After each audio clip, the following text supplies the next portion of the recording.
Hi, everybody, and welcome back to No Praise of the Machine. This is the internet's #1 comedy podcast, all about the ways that technology is shifting culture and so much more. I'm one of your hosts. I go by the name Alexander Holland, sat in a beautiful autumnal Berlin, Germany. My mouth is covered in pumpkin spice latte remnants, and deep down there in dirty Melbourne town underneath me, as he is every single week digitally, it's the #1 tenured professor of podcasting. He's got to be the one called John Junior Boost Maloney. Yes, John Junior Boost Maloney. It's spring here, but I do Sproing. remember the last time you and I were together in Berlin, we enjoyed a pumpkin spice latte. It was my first and probably only, I think. Man, they're so expensive. It's crazy. I can't get over what people are willing to pay at Starbucks for drinks. I was at a Starbucks recently and I thought, I know it's going to be a bit expensive, but maybe I'll get myself the cheapest drink than I could get here. And I was just going, how is this place in business? Like, are you charging like €4 for like basic coffee? And if you want something that's milky and a bit fancy, they just, it's just like €6, €7 for a drink. And I'm just going, man, you must have done a real great job to train a bunch of fucking morons to fucking empty their wallets for this trash juice. Trash pumpkin. But I remember when we went, I remember us having a conversation where we both went in and we said, let's be a couple of geese and get pumpkin spice lattes on Amsterdam. You said to me, don't you want to be a part of the culture? And I said, all right, fine. And then just like on the streets of Rome, a pumpkin spice latte. You drank the pumpkin spice and said, is it just like a nonna used to make? And I said, I don't know about that. But I do remember I've got a photo of you reclining theatrically on one of the couches at Starbucks, just sipping a pumpkin spice latte. And I reckon I said to you at the time, I was like, this is very expensive even for a silly joke. Exactly. That we're sharing. This is an expensive gag we're doing. Now, I've had during the week one of those moments where I think I've had a universal experience my whole life, which I've never discussed with anyone. And we did this a few weeks ago. We do it semi-regularly where something pops into one of our minds. It's typically mine because I am the one that lives alone and my brain just eats itself all day long. So I have a lot of thoughts going round and round because I don't have anybody to talk to. And I was thinking I think I was on the U-Bahn recently. Also, I just want to say, I wonder if there's a word. Is there a word that describes universal human experiences that are not openly discussed and then they are discovered? So I remember one that we spoke about recently. Question.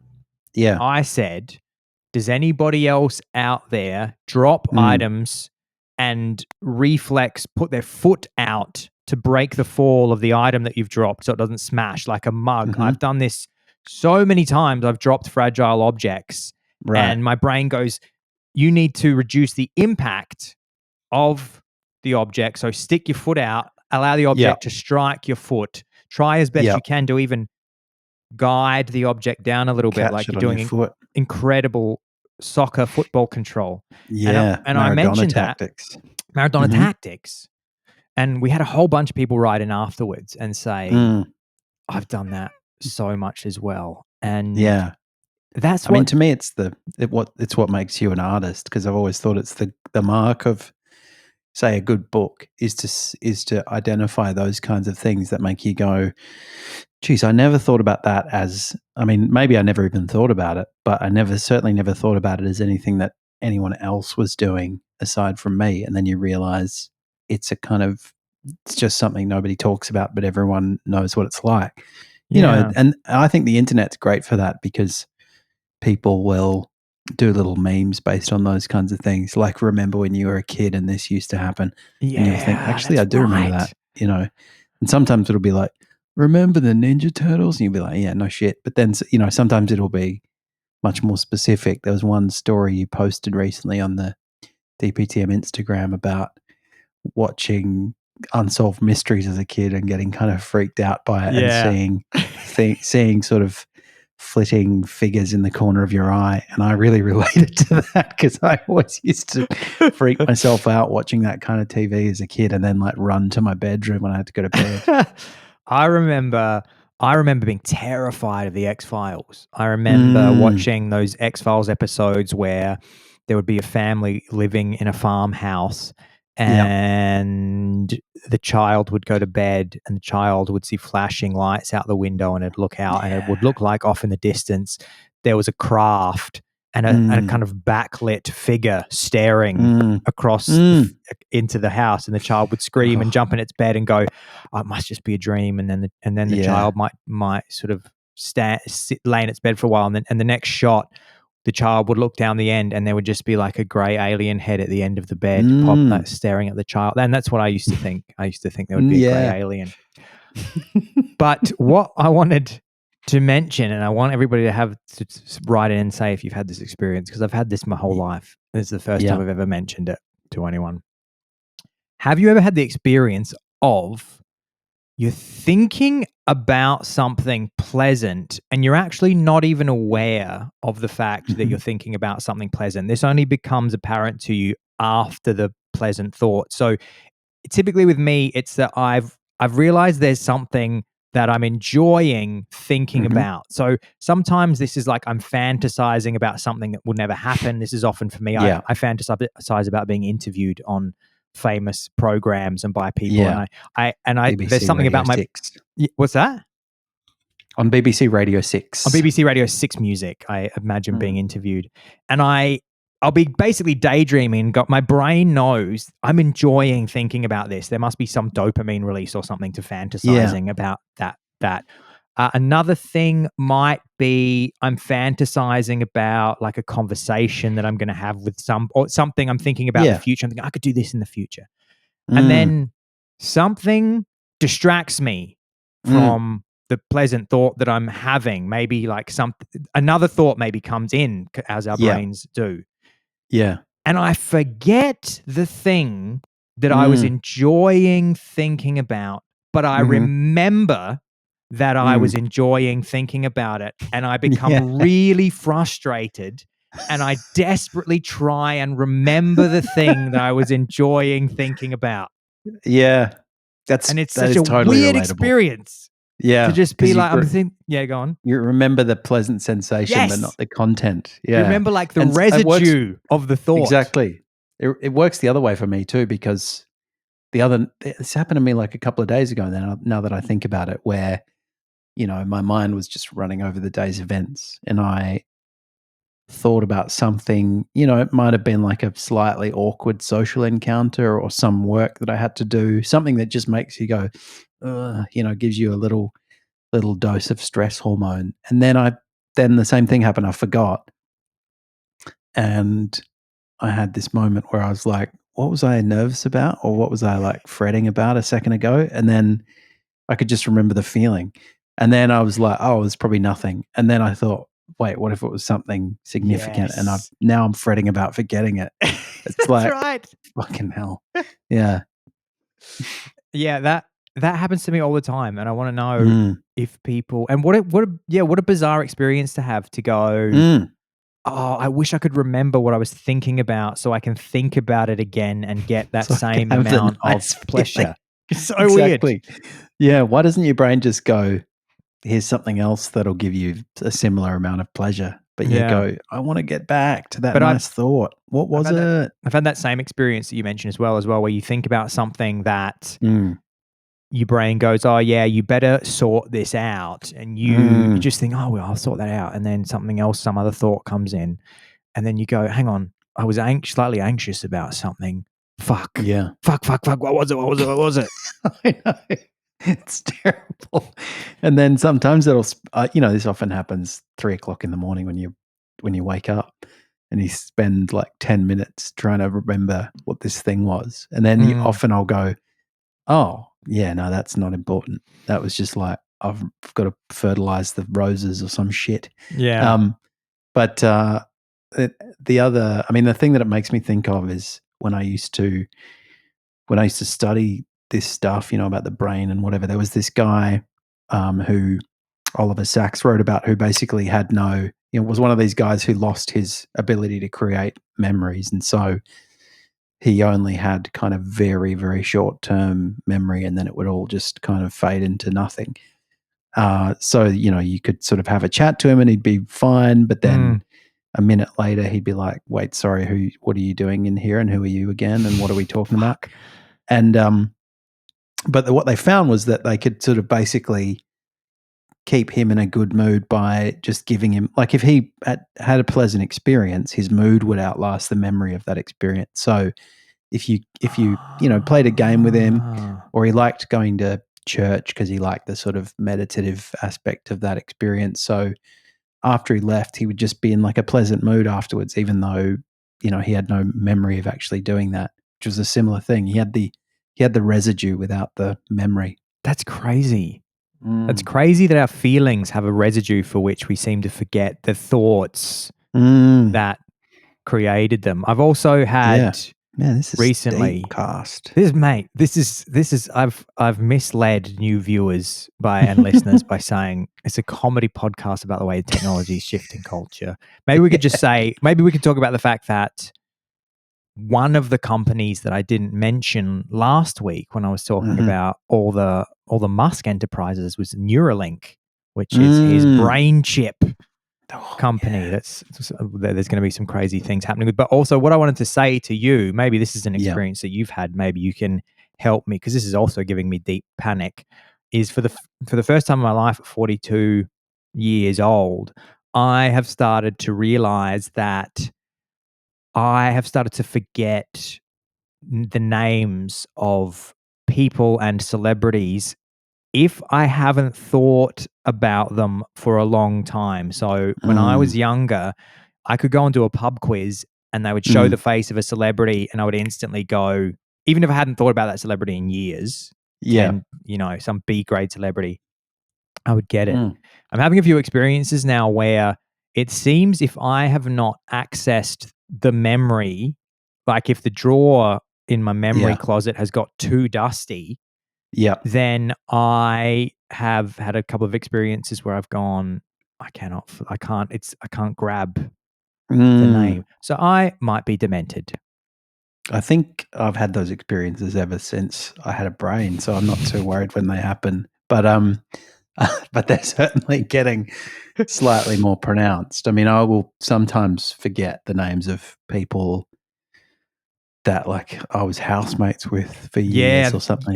This is the and then thing, I John. think, like, how is that even? Why is my brain just letting go of that? I mean, is it really so desperate for real estate that it goes, sorry, mate, we got to do some culling if you're going to learn this new thing, and that girl that you lived with in Adelaide for a year and a half can't keep that anymore. This is reassuring because that's the exact same thing that that's been happening to me, where people who you go, oh, that name should be very, very quickly accessible. And again, it's the same thing you mentioned. It's people that may have played a significant part in your life, but many years ago, who you've not needed to access. And the memory just goes, and imagine if, and then you get terrified because you go, I start thinking, oh my God, what if I ran into that person and they would be coming at me with this warmth of, we lived together for 2 years. We had all those experiences, those dinners together. And you're just going, and you know that you had the experiences. You don't forget those typically. No. Or like you have that, again, you have that feeling. You have a vague sense. Yeah. But then you just think, if this person finds out that I can't remember their name, I'm done for. I'm done for.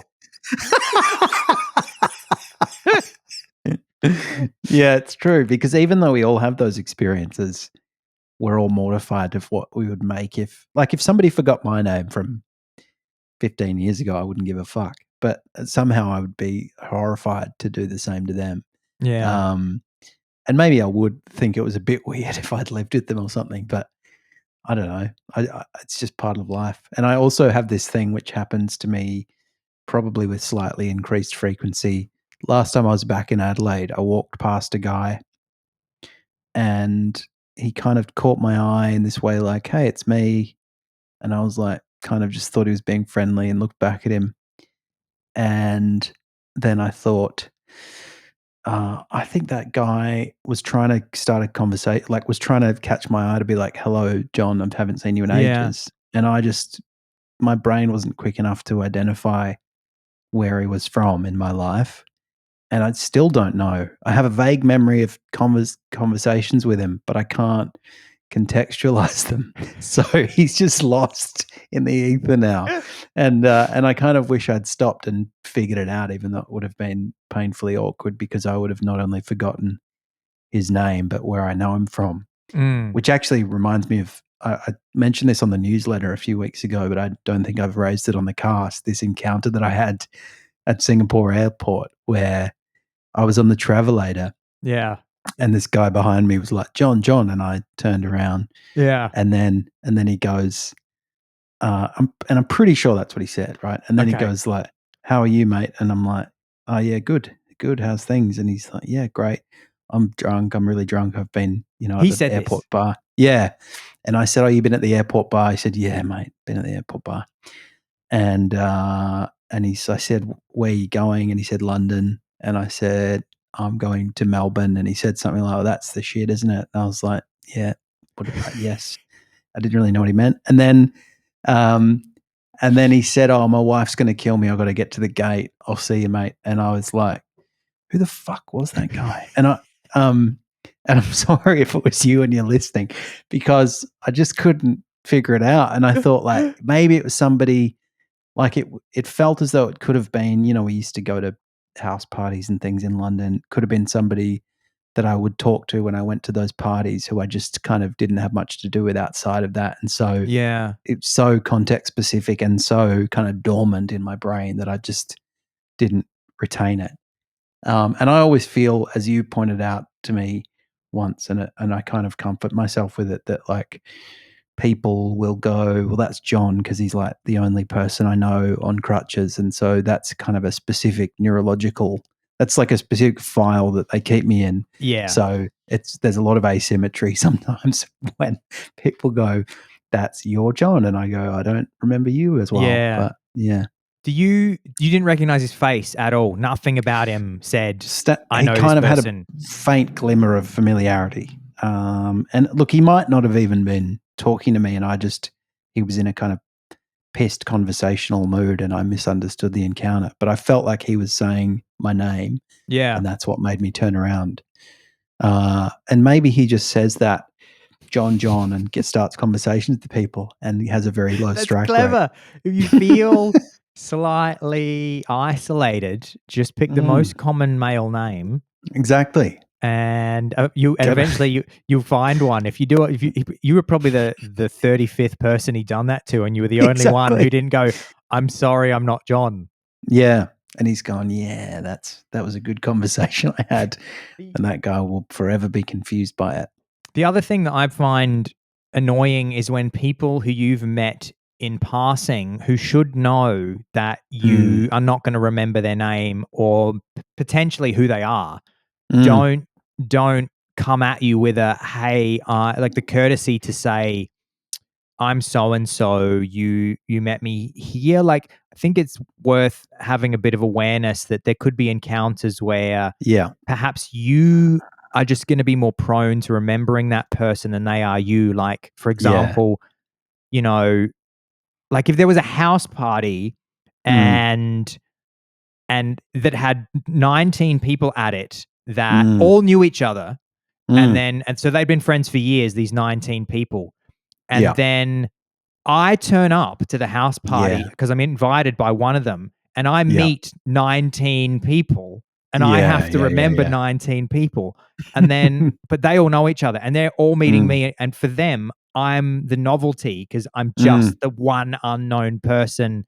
I'm actually giving like a specific. This kind of this has happened to me. Mm. I got invited to a party years ago in Adelaide after I'd been overseas for like, let's say 10 years. And I Yeah. went to the party, and it was all people that knew each other, and I met them Yeah. all, and it was like, "Oh, hey, everybody maybe had a couple of beers." And Yeah. then like 3 years later, I was at something And somebody from that party came up to me and started talking to me like we were best friends. And I was like, I have no idea who you are. It took me so long to piece the whole thing together because I was at this other event with somebody else, and they said, "Oh yeah, it's Mike." And then like Mike came over. My friend Mike's here. And then Mike came over, and Mike was like, "Alex, how you doing, brother?" And started talking about all these things that were familiar. "Oh, how's Berlin going?" And I'm just going, good, man. Yeah, real good." And then once I worked out who he was, I was like, how could you not have just said? I swear to God, I must have had a 2-second interaction with this guy of 19 people 3 Like years ago. years before. How hard is it to just go, I'm Daryl, you met me at the party. Just have a bit of awareness. Fuck's sake, Daryl.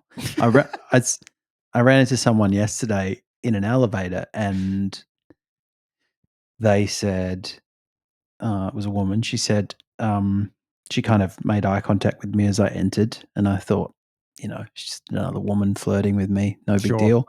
And then she said, I think we've met. And I said, okay. And did the thing where you go like, yeah, we have met, and then hoping that she would explain when and where. And then she said, yeah, we met at so-and-so's birthday and we had a chat. She said, don't worry, I'd had a bit to drink as well. And I was like, what do you mean as well? You're assuming that I can't remember you because I was shit-faced, which probably is true. And also because of how you were acting. Yeah, that's right. It made me think like, what did I disgrace myself at that party? She's like, oh yeah, you were that guy who was just like falling over himself at the party. Anyway, at least she still wanted to talk to me, so it couldn't have been that bad. The last story on these memories that I just want to tell, which I think I told on the podcast ages ago, which was about this weird memory thing that's happening where if I haven't accessed somebody's name for a few years, it slips. Yeah. I was at the U-Bahn station a couple of years ago, and I saw a guy who used to be the housemate of another person that I spent quite a bit of time with like 3 years ago. And I made eye contact with him, and it was like, oh, it's going to be too awkward now to ignore him, so I better go over and say, hey, and I will do the courteous thing and say, hey, we know each other because you were the housemate of my friend. So I walked over to him and I said, hey, man, how's it going? Alex, good to meet you. Yeah, I don't remember. Oh, yeah, that's right. Yeah, Alex, yeah. Yeah, no. And then he's looking at me going, how the fuck do I know this person? He doesn't remember me at all. And then he goes, oh, no. I was your housemate was my friend, and the name wasn't there. Like the friend that is my friend that was his housemate. Yeah. I couldn't access it. And so I'm standing. So I'm standing there going, yeah, no, you met me because I'm really good friends with. And then he's looking at me going, who? And I was going, and then I think I started like trying to remember, like, because I think the person, my friend, I think was Australian as well. So I was desperately going, yeah, my friend who's Australian, you're his housemate. And he's looking at me going, why wouldn't you just use their name? And then he's standing there going, who's this crazy person saying, I met you through a person whose name I don't know. Oh God. Yeah. And then he just kind of patted me on. We just sort of patted each other on the shoulder and walked our separate ways. And he just thought, what a madman. So you never got to the bottom of it? No, because I remembered the name on the train home. So it was a person that I spent quite a lot of time with like 10 years ago. And for that brief off at the next stop and ran back. For that second, I just couldn't remember their name. Yeah. And there was no other way, like, to kind of to try and communicate to this man how we knew each other and how we'd met. Yeah. I was just going, what? You're telling me you know me through someone who you don't know? You can't remember. It's like a step away from some kind of delusional fantasy. Yeah, I mean, that is the classic thing about that I do think is a bit, I mean, I feel it in myself as an aspect of getting older, is that, there's sometimes where you go, well, of course I can't remember that. But then when you enter a conversation and you reach for something, some name of a place or a person or whatever, and you go, fuck, oh, it's not there. And then you know that like in 5 minutes time, it's like your brain has switched to making inquiries by post rather than electronically. And you go, I have to wait 10 minutes for that name to appear. Well, that's the memory bit of the show. Yeah. The way that's connected to technology is that computers also use memory. John, on the subject of memory cards, yeah, it's a great segue. I mean, you do say, and so much more usually. Yeah. So this is one of the so much more bits. This is an absolutely classic so much more bit of the We should do it. We should have a sting and so much more. I was looking at your docket, John. You've got so many. You've got so many items. I also wrote to you. I said, "What do you got on your spladoinkle?" Which I think is actually, yeah, spladoinkle. Yeah, that's right. And I was like, you have to be more. You have to include a descriptor that I think that's a word from like Trey Parker and Matt Stone. I reckon that's one of their movies. It's a spladoinkle day or something from. It's from one of their early from was it called Canyon? What was that really early? There's a westerny kind of Trey Parker Matt Stone film around about the time that they maybe just did South Park or maybe just before, and it's the two of them, and they used to cast this short, strange-looking man in a couple of their films, and he was one called Cannibal the Musical. Cannibal, that's it. That's what I was thinking of. Cannibal the Musical. They did that. They did Orgasmo, and they did Basketball. That's right. Remember the trilogy, the Trey Parker and Matt Stone trilogy? They were all part of the same cinematic universe. The DVD pack that you used to be able to get. Yeah, I do remember that. I mean, yeah, that does sound. By the way, I watched this thing recently with them, and it was a good idea, and it made me think this is how we should approach spladoinkles on Don't Praise the Machine. They had this classic storyboarding technique where instead of saying and then, they would say therefore or but. So that's how one splag should lead to another, and Don't Praise the Machine. We should say, John, have you got a therefore or but?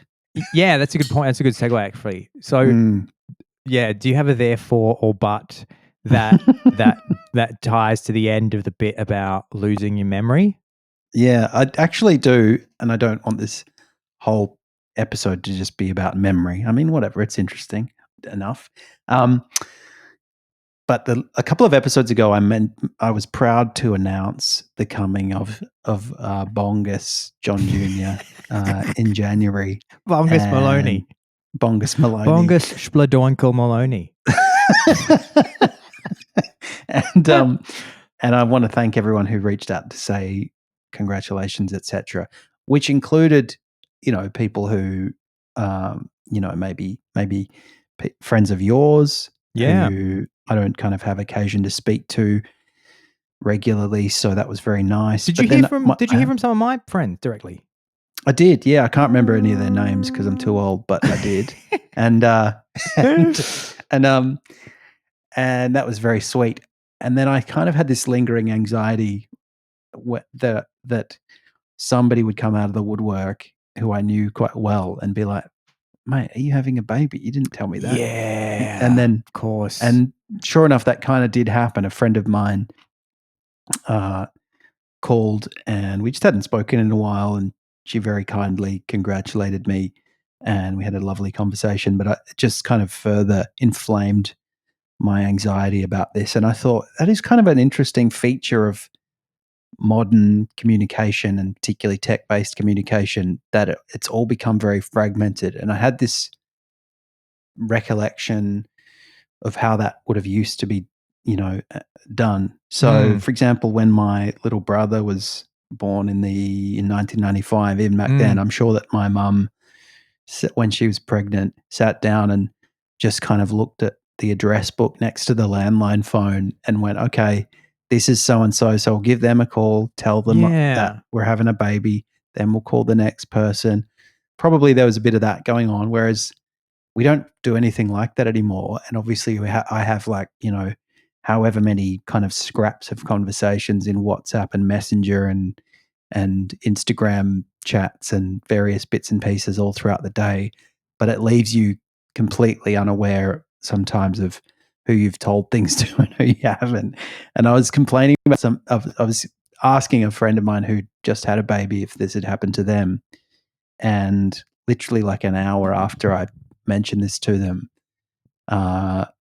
my good friend Simon, shout out to Simon, he said, "Oh, congratulations on the baby, by the way." And we had dinner the week before because he was visiting Melbourne, and he said, I only found out because when I went to book the restaurant, Jacinta piped up and said, "Oh, can you just tell them I'm pregnant in case that affects the set menu?" And he was like, "Oh, that's great." And he said, "I can, but can you tell me first?" Yeah, exactly. And just like telling him casually through instructions to the restaurant, "I can't have any shellfish because we have great news that we haven't shared with you yet because we're bad friends." And yeah, it made me think like, so I was quite apologetic and he was very nice about it, but it just made me think, I get that. I mean, the other time I experience that is when I'm visiting a place and I think, fuck, does somebody live here and I've forgotten that, and I'm going to leave and they're going to go, "Wait, were you in this city and you didn't contact me?"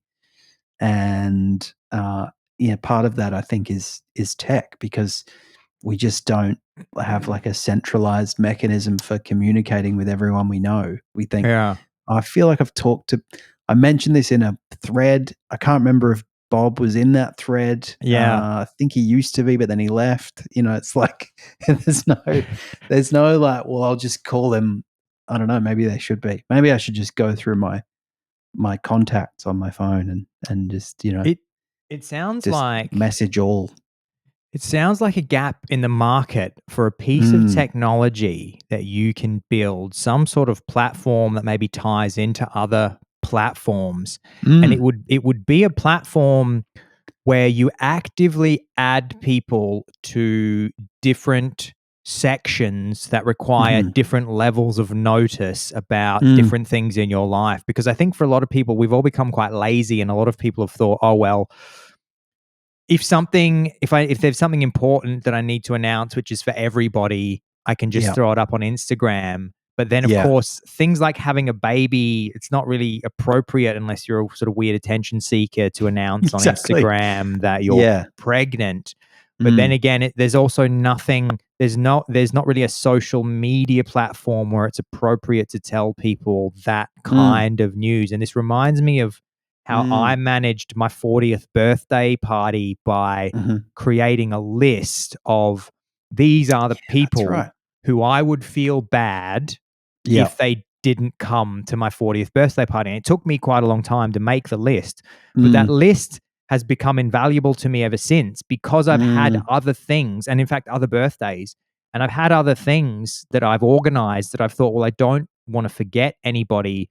And so I have gone to that same list. Go back to the master list. And I don't mind telling you right now, that list I made 2 years ago, and there has been major adjustments. Some people are in, some people are out. I don't mind telling you. That's the beauty of the list. That's why I put it in Excel. Classic. And I didn't chisel it into fucking stone, because that's not how life works. That's right. You do a weekly cleanse of the list. Yeah, I mean, that's kind of it. It actually makes me think. 10 years ago, I would have just probably put this on Facebook and been fairly assured that most people I'm interested in would get the news, and people that I didn't would be, I could count them on one hand, so it would be fine. But now it's a bit more fragmented, obviously. So Facebook would be everyone over 60 that I know who would get the news, and most people wouldn't maybe see that until Bongus was about 8 years old. So, but I think the idea of a master list is a great idea, and does make me think there must be some kind of app potentiality there. Yeah. And I was going to say that with my 40th list, what you were talking about, John, about some people didn't know, I guess a few people might say, "Oh, I didn't know," and then you feel a bit bad because you think you feel like I perhaps didn't exhaust every opportunity to make sure that the people who should have known, like obviously, like you told, people that you were speaking to all the time, but it sounds like you've had this very common experience of a few people fell through the cracks, and I feel a bit bad about that. But there is this other thing in contemporary tech networked society where if you announce something on virtually all of your social media platforms, you almost feel like if somebody doesn't find out, that's kind of on them. You don't bear the same level of responsibility. Like if you go, I posted about this on Instagram, Facebook, TikTok, I made a YouTube video about it. What the hell else do you want me to do? Exactly. And then people go, I didn't get it. And I say, well, you've chosen to live off grid. That's not my fucking issue. Or you want me to send a homing pigeon? Or you might have said, well, why aren't I coming up in your feed? That's a deeper, more uncomfortable question. Yeah. Why aren't you following my stories enough that the algorithm knows you want to hear this? Why have you muted all my stories? Why have you got my stories on? Why have you got my stories on mute? You got my son on mute. Yeah, that's right. You got my new son on mute. Yeah. You've shadow banned my child, and I don't like that. Now, John, you said, I'm just reading your WhatsApp message here, and the bits that you said. Do you want me to do another? I wrote. Do you want me to move on? I wrote, let's talk about memory, but it better not go for 38 minutes, and I have failed. Okay. Well, let me talk about something unrelated to memory then. Cool. I feel like I'm kind of doing more than my fair share here, but anyway, I'll press on. I'm just staring at one TXT file that just says, talk about how you forget things. There's nothing under it. Talk about how you it says, I've used my own name. I've used in third person. It says, Alex, talk about how you forget things. Save as episode number 183. Look, the other thing is unrelated to memory, I'm very happy to announce, but it is related to something that you talked about last week. So those who tuned in will know that we talked about Elon Musk, we talked about Starlink, we talked about the fact that everywhere in the world soon you'll be able to get access to the internet, and as part of that you'll be able to have access to the internet on airplanes and on long haul flights, which have up until now, with a few kind of fairly clunky exceptions, been a bit of a black spot for mobile phone usage. And there was an amusing story in Australia this week, which I just thought was kind of an interesting contrast to that. So what happened was basically there was a Qantas flight going from Sydney to Haneda Tokyo Airport, I think, and there was some kind of issue with the in-flight entertainment. And so initially they were like, well, it's a reasonably long flight, so we'll get it sorted before we take off. So they got, some technicians on the plane. They fiddled around. They couldn't figure out what the problem was. And they were about an hour delayed by this stage. So the pilot was like, fuck it, we got to just go. People are just going to have to deal with the fact that there's no in-flight entertainment on a Qantas flight. Qantas is like not cheap. It's a kind of more expensive, more high-end option. You wouldn't necessarily say it was a luxury option or anything, but it's like you've got your Jetsstars and your Scoots and your Virgins and your Ryanairs, and then kind of you've got more establishment airlines, and it's one of those. So people would have expected that, and they took off, and so the airline crew were very apologetic, and I think they must have said to people, look, we can't get your kind of back of the seat equipment, entertainment sets to work. So what we're going to do is kind of resort to this, sort of old school model. I think what they must have done is on the back of everyone's seats, they would just play a movie that everyone had to watch, basically. So it was a kind of modern version of the pre in-flight entertainment modernization, where you used to just watch a movie that they'd put on and you could see like the TVs in the aisles. I don't know if people who are old enough will remember that. And I remember going on quite long flights when I was a kid and just being bored out of my mind because they'd put on some, movie that I wasn't really in the target audience for. It was just like the only thing that was in any way stimulating on the flight. So they kind of did that, but they had, that everyone had access to it, I guess, through their screens. And it was a movie called Daddy-O with Dakota Johnson and Sean Penn. And it's basically, I think, about this sort of dramatic think piece where she's getting a cab from the airport back to her home, and she gets in this really long conversation with the taxi driver and kind of bonds with him. And through that, maybe it revisits certain parts of her history and her story and whatever. But in certain respects, I mean, it's rated R, and so I don't know why they thought this was an appropriate movie to just show everyone on the flight.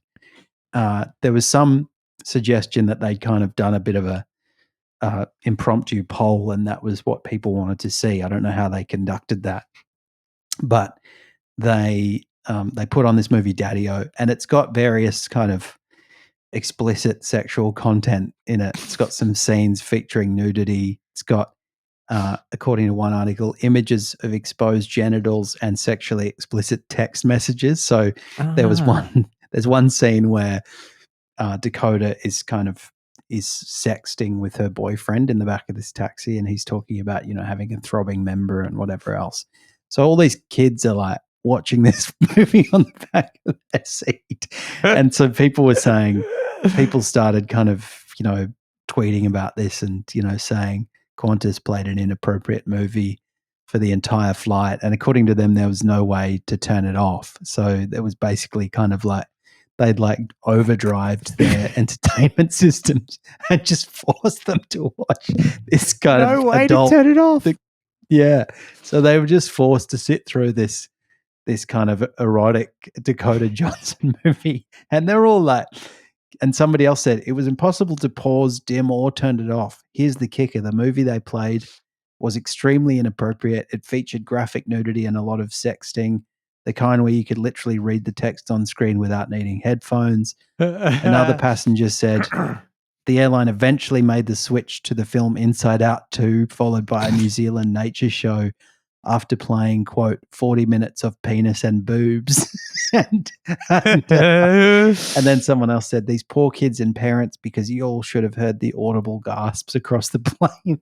So there's an example, I guess, of the fact that, for all of our great leaps forward, there's still scope for comedic blips and glitches in commercial airlines. And I like that. I mean, I would have quite enjoyed that, I think. I've actually had the experience on flights of, because you usually like watching whatever you're watching, and you kind of occasionally glance over and see what other people have chosen and internally judge them as idiots based on poor choices that they've made or whatever. But sometimes you look over and somebody will be watching something like a sex scene, and you think, like, it's kind of weird, like that I can see that, and you're just sitting there going, yeah, it's a sex scene.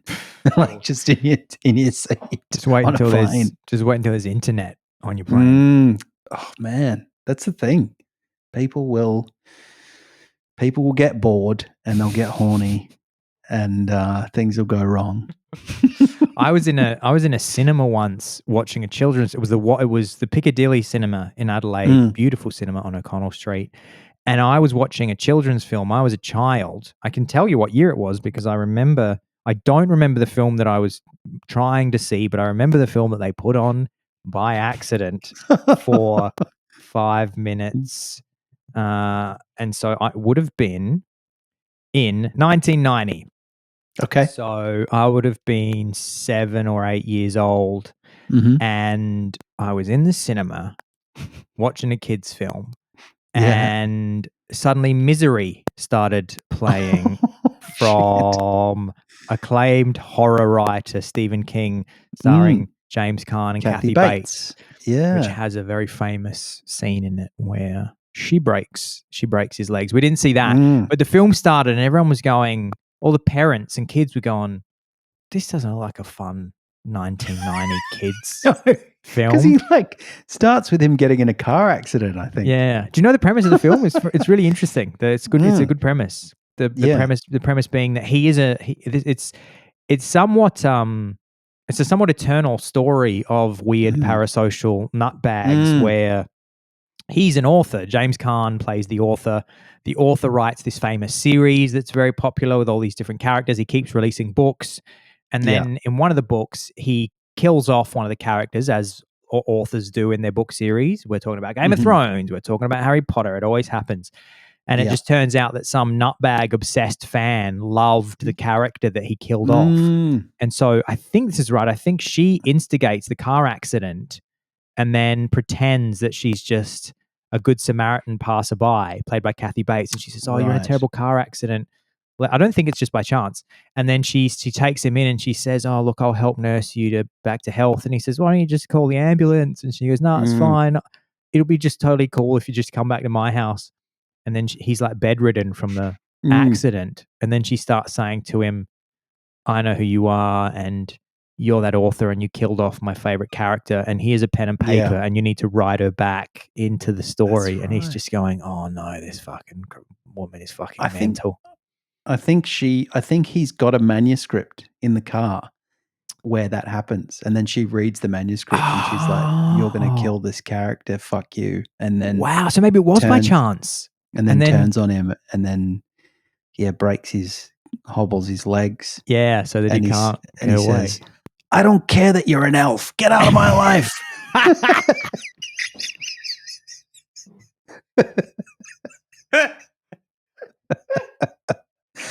love that. The crossover we needed, the Misery Elf crossover. Misery Elf. That's the name of the film, Misery Elf. Do you want me to say, I'm going to bring something back real tech, which everyone's going to love.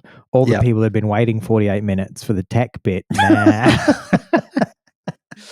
And I want to help out all my cheugy-chugs out there. I'm 42 years old, but I'm fairly tech for a 42-year-old man. Hey, look, I run a tech comedy podcast. I'm gonna be a bit more on the cutting edge of tech. I was listening to a podcast recently from some Silicon Valley people. It was the All In podcast. They were talking about their kids using the internet, and they mentioned this thing which it surprised me. I knew it was coming, but I didn't realize that it would be here this quickly. One of them, I think it was the All In podcast, one of them shared a story where they said, I was talking to my kids and we were talking about how we needed the answer to something.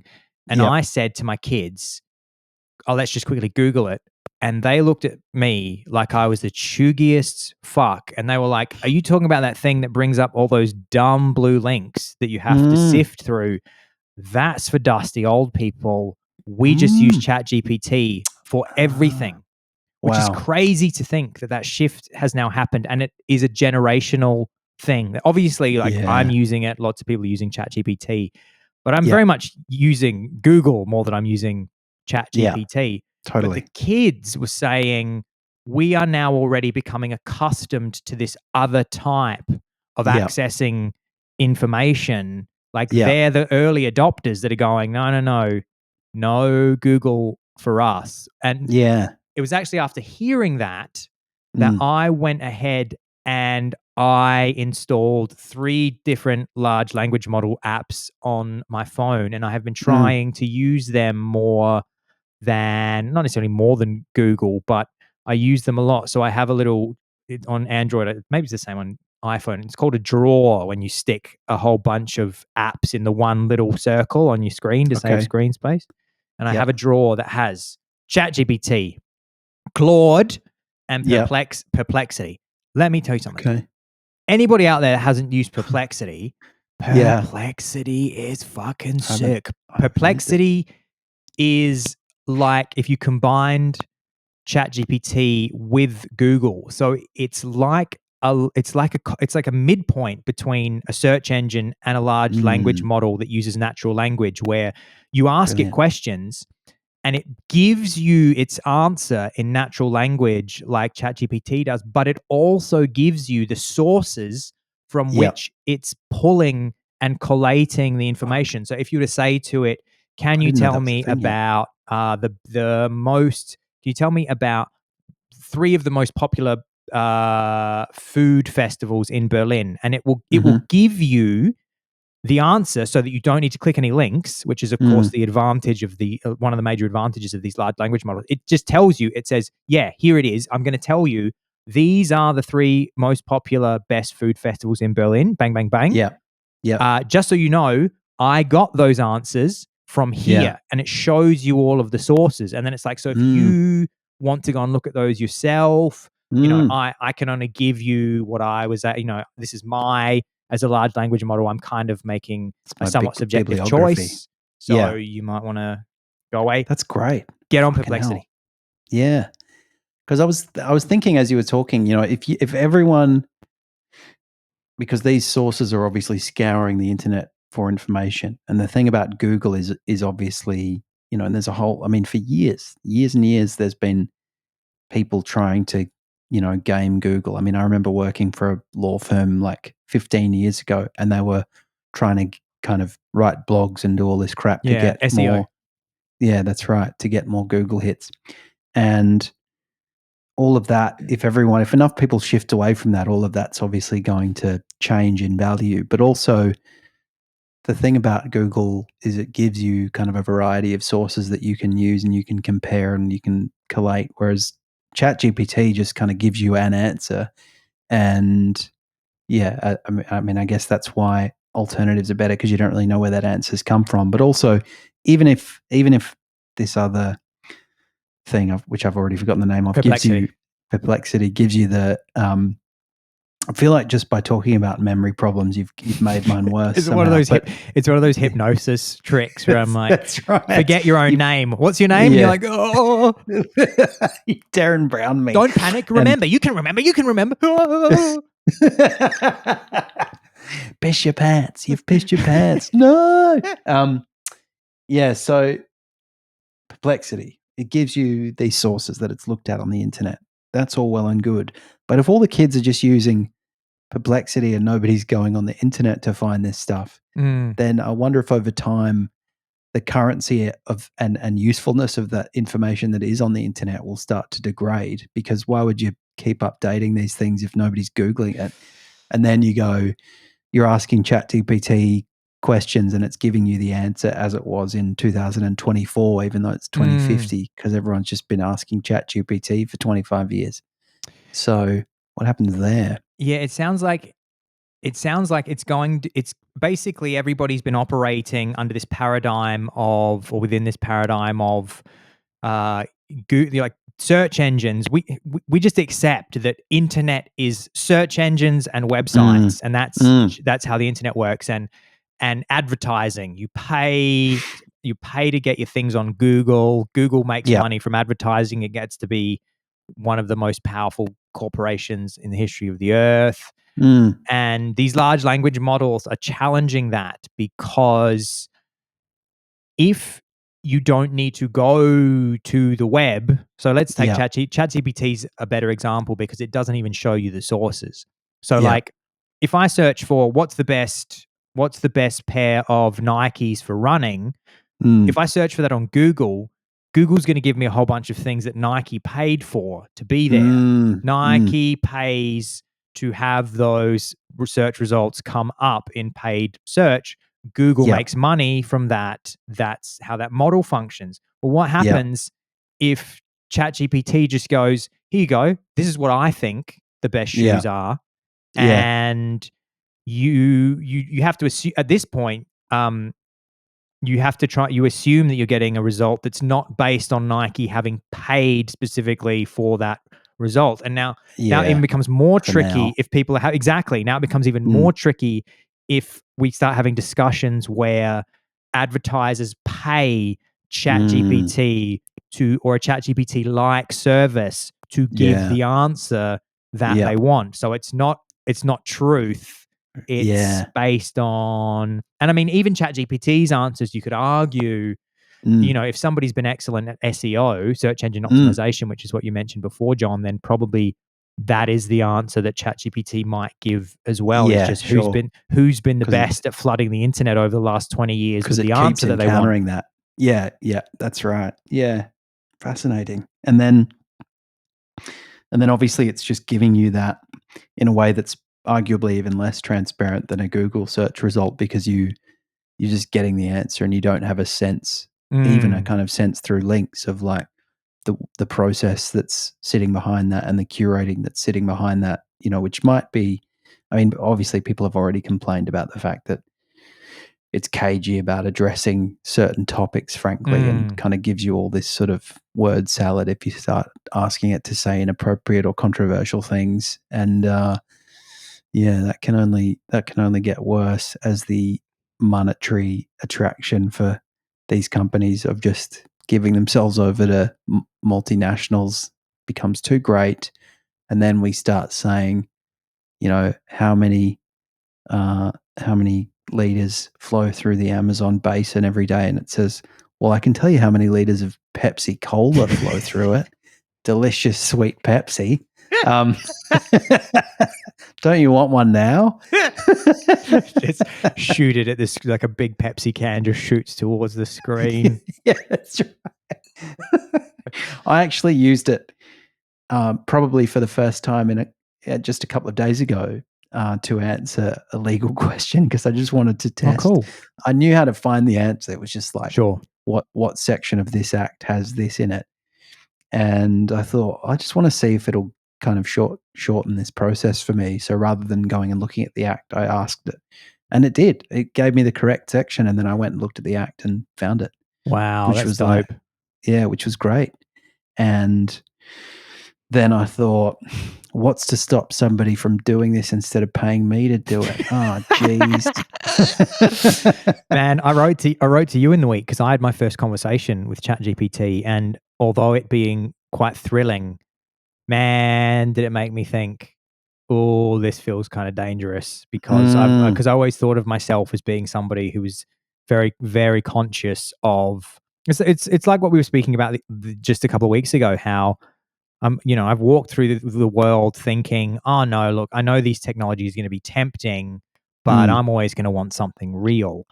And the more that I use them, the more that I'm going, I'm not sure. It's very, what's the word, John, when something sneaks up on you? Insidious. It's very insidious, because you start off with just a little bit, and then you go, oh, that was fine and fun. And then you do it you go, I enjoyed that. I think I'll do it tomorrow. And then you do it tomorrow.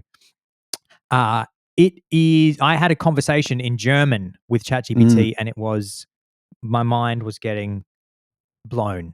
Like if you're not looking on the YouTube channel, what I'm doing right now is I'm putting 2 blue biros to my temples, and I'm pushing, and as I hold the 2 blue biros across my temples, I then push them away from my face, and I go blown to show that my mind is the blue biro blown. Have you had those pens there the whole time just because you were going to do that? I was waiting this whole time. It's like the Eric Wareheim. Yeah, that's right. Really fun. So I spoke to it in German, which is mental, because that's like a language. That's like having I don't need a language teacher. I don't need a person in my home speaking German with me. I don't have the same level of self-consciousness because it's not a real person judging me. So I just said to it, I said, ChatGPT, can we just have a conversation in German? And it went, yeah, sure. And then it just asked me, it goes, yeah, kein Problem, wie geht es dir? And then I just responded in German. Wow. And then the other thing I did to it is I said, ChatGPT, I want to have a conversation with you for 5 minutes in German. And at the end of that 5 minutes, I want you to tell me what you think my official level of spoken German is. And it did it. It was mental. So that's crazy. I spoke to it. It responded. It asked me questions. I responded to the questions, and it could hear what I was getting right, and it could hear what I was getting wrong. But it understood everything that I said, because I could ask it questions. And even though I was answering in some cases probably pretty wrong with some pretty terrible grammar. And it knew what I was saying, despite the fact that I was making a lot of mistakes. And then at the end of the 5 minutes, it said, your comprehension is really good. Your grammar needs work, which is all the stuff that I knew. And then and it said, I would put you at a B1 level, which is exactly the certificate that I got for German 5 months ago. Wow. That's crazy.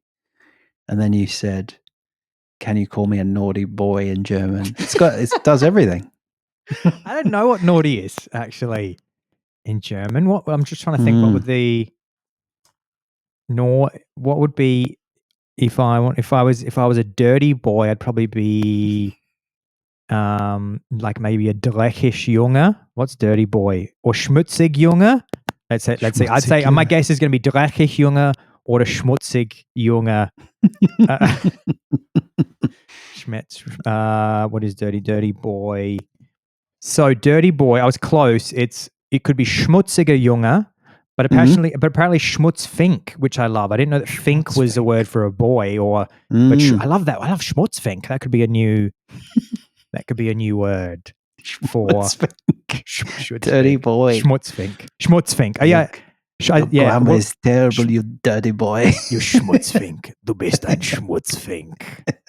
Kannst du ein Schmutzfink für mich sein? Bitte, can you be a dirty boy for me, please? Can fulfill all your needs. Now, that's... Speaking of fulfilling all of your needs, I think we've done a great job with episode 183. We started talking about memory. We took a brief segue into some awkward airport encounters. We went up in the sky to watch an R-rated film starring Dakota Johnson. I was just going to segue, John, to you, and I was going to say, Google makes a lot of money from advertising, and the internet seems to revolve around a lot of dirty advertising, but we don't have to rely on advertising. We rely on our Patreons. And then I was going to say, John, do you want to tell us about how we have Patreons? Yeah, absolutely I do. So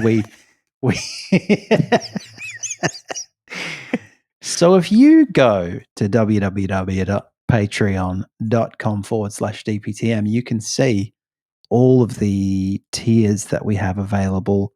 We've got 3 tiers. Each of those tiers has different deals for you. Everything stemming from extra episodes, merch. We got Discord community in the works. We've got additional content personalized to you in the works. But just last week, we put together the second very exciting episode of After Dark, which is our members only additional episode that they get every single month. They also get early access to the episode that you're hearing right now. And every other episode that we put out comes to you, our Patreon subscribers, just that little bit early to show them that we're thinking of them. And they love it. And you too could love it. So we really appreciate those of you who have taken the leap. And those of you who haven't, please give it some thought. Check it out. That was great, John. I'm going to put you on the sales team. And you that sales manager. Have you ever thinking sell me this pen, he said. I can't tell you the amount of time that I've looked up sell me this pen exercises in the last couple of weeks. I gave you DPTM as a little bit of the old Jordan Belfort treatment. That's so good, John. That's been this week's episode of Don't Praise the Machine. If you want to get in touch, got any questions, you want to tell me that you've had the experience of the memory residue where you remember that you were enjoying thinking about something, but you don't remember what the thing is, please write in and let me know, because otherwise I'm going to think me and John just two pair of little crazies here. So hit me up on the emails if you want, which is hello@dptm.org. You can get us also on Instagram, messages there. Or if you're one of the very lucky people that has my personal WhatsApp or Telegram, or if you want to send, you know what I'd love? Send me an SMS through the old, I mean, that would be very DPTM, would be to use a outdated technology. Just send me a little SMS text message about how you just say, hey, Al, the memory residue thing is real for me too, and I want and enjoy this SMS. The kind of message I could get even if I had a Nokia 3310. I haven't thought about that in a while. And I'm going to say thanks everybody for tuning into this week's episode of Don't Praise the Machine, and we can't wait to see you next week at the podcast.